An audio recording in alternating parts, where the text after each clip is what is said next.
meaning of Sabbath. Choosing this topic had nothing to do with what's happened in the last 2 weeks. It was something I was thinking about quite a while ago. And yet here we are, in a world at war.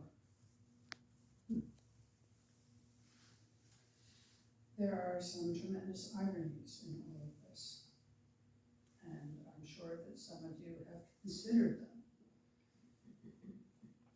October 7th was a Friday. Friday is the holy day of the week in the Islamic tradition.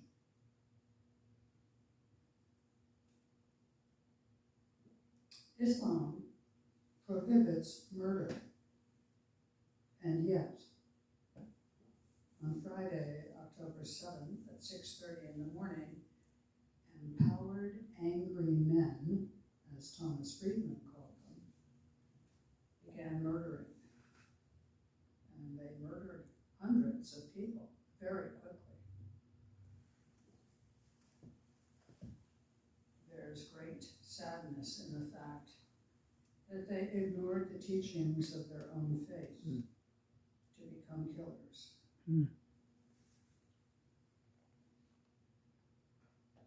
There has been great tragedy attached to that.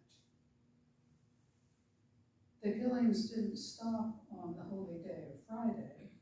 Of course not. They continued through sunset into the holy day of Judaism, the day of the Sabbath. The Sabbath was called into being along with the Ten Commandments, as recorded in Exodus and in Deuteronomy. The Sabbath, the day of rest commanded by God, mentioned to Moses and passed on to the Hebrew people who became the Jews. The Sabbath in Jewish tradition is intended to be a day of rest and reflection on the nature of one's relationship with God.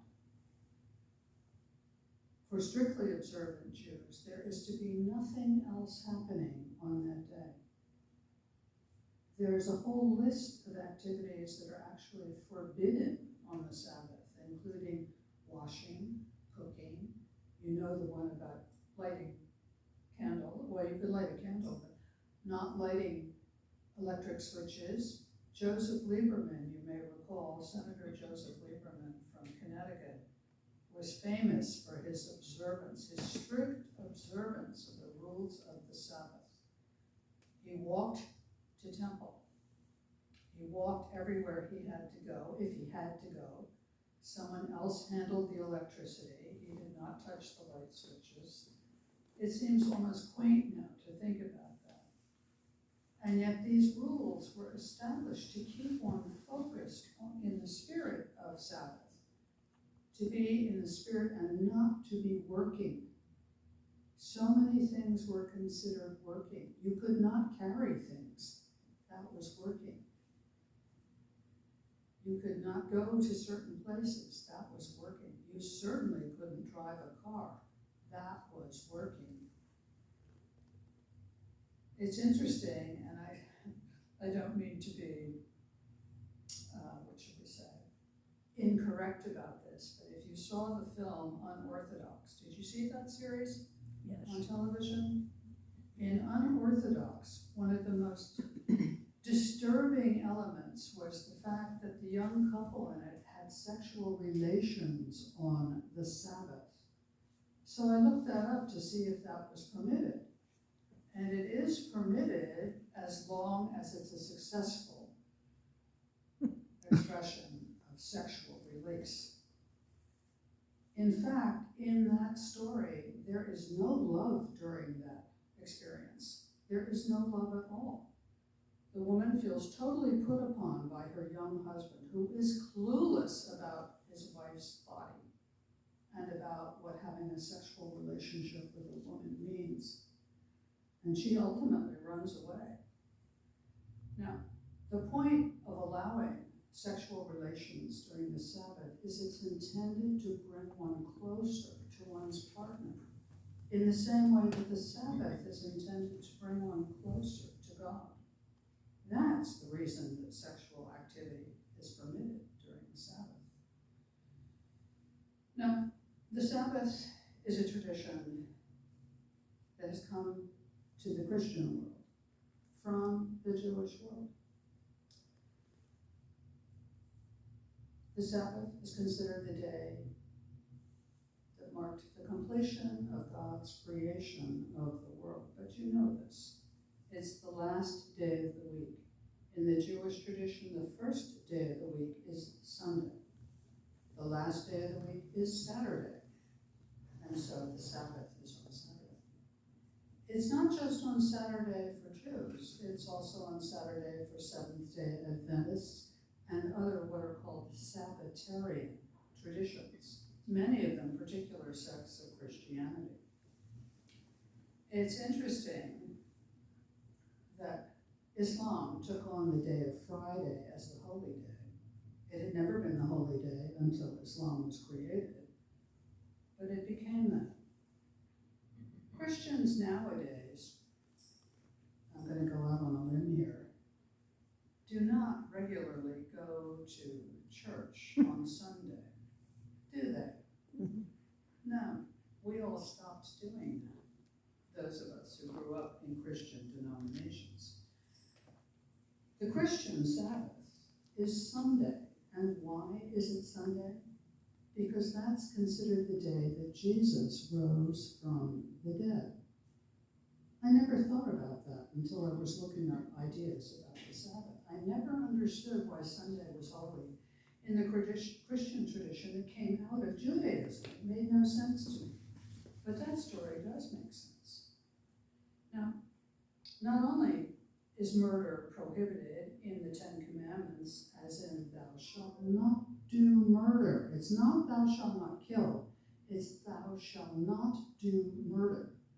We know, as time has gone by, that the biblical documents have been reevaluated by linguists from many different traditions and scholars of ancient texts. And so we're coming to new understandings of what the commandments are all about. But the commandment to observe the Sabbath and keep it holy is the fourth commandment in this tradition. And it's the one that is still being practiced by many people around the world. Think about what you do on the Sabbath if you ever grew up celebrating. On Sunday, my family dutifully trotted off to St. Paul's Episcopal Church, literally around the corner from our house. And we went to services. And over time, I stopped going because I went to church 5 days a week at my high school.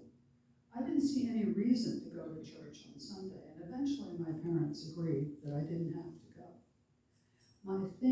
The favorite part of Sunday was that if everybody was in a reasonable mood and the weather was fine, we went to the beach every Sunday and went walking, all together, all of us. It's the strongest memory I have of being happy with my family. Sunday walking down at the beach. It's probably not surprising that I have always lived near a beach, with the exception of the year in Afghanistan. And we all know what a terrible place that was. No beach. It was so special to go to the beach. I have lived near a coastline for all the rest of my 76 years, just that 1 year in Afghanistan when I did not. That was the best part of the day, and that was the only part that was really rest-related. When we came home, it was ABC's Wide World of Sports, football games, and you name it. That was what my family did. Total sports enthusiasts, and still are. And I still watch a lot of sports. And this afternoon, I will watch the Grand Prix Formula One racing at Austin, Texas, because my favorite Dutch driver, Max Verstappen, is going to be the world champion again.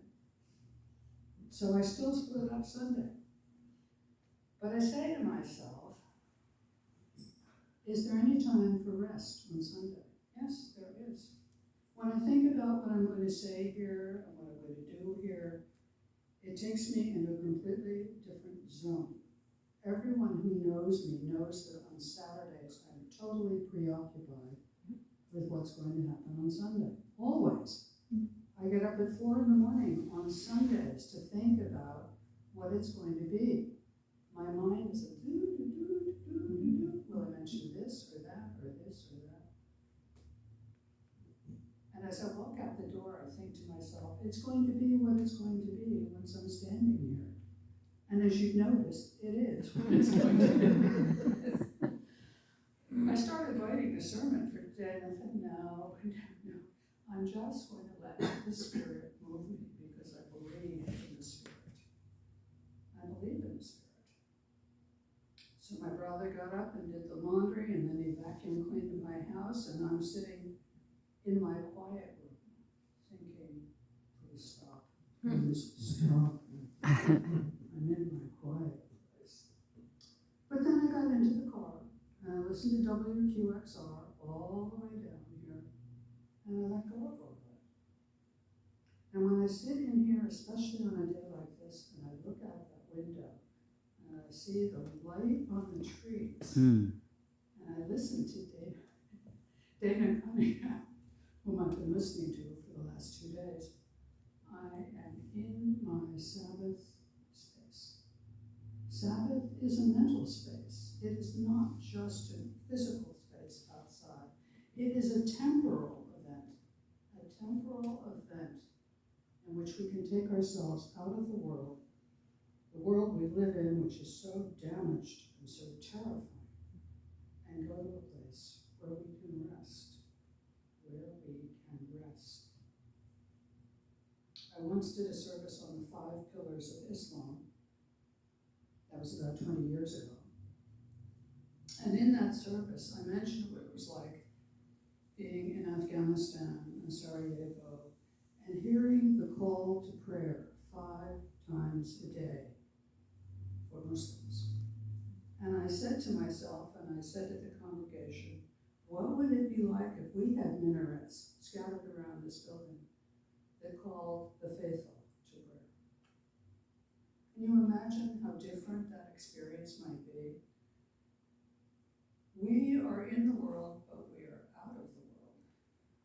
We observe practices that come from a lot of different traditions, and sometimes we forget their roots. I think it's always important to go back to the basics and remember that our tradition comes out of a schism within Judaism, that we are descended from the Abrahamic tradition as people of the book.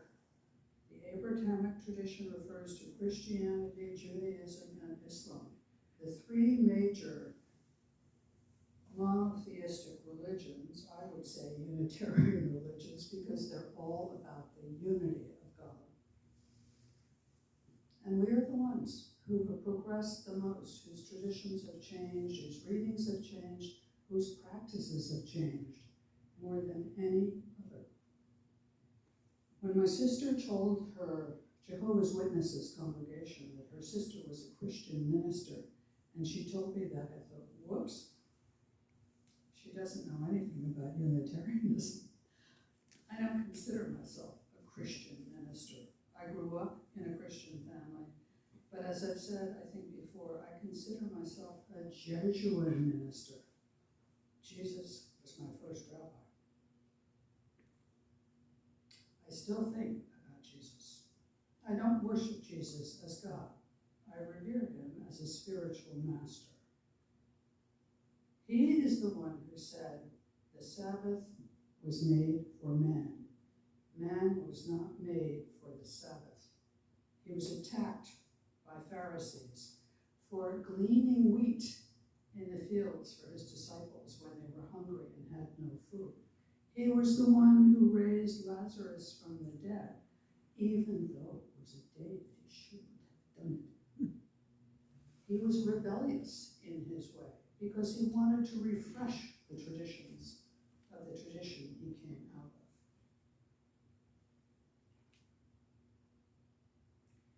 If you're not practicing Sabbath, I encourage you to consider it.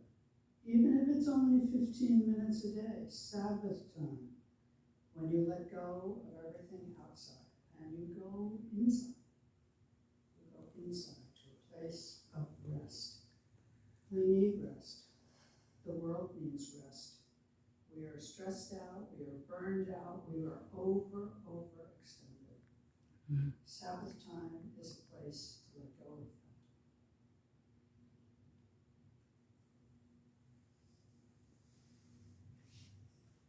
Linda, you're looking like you want to do something.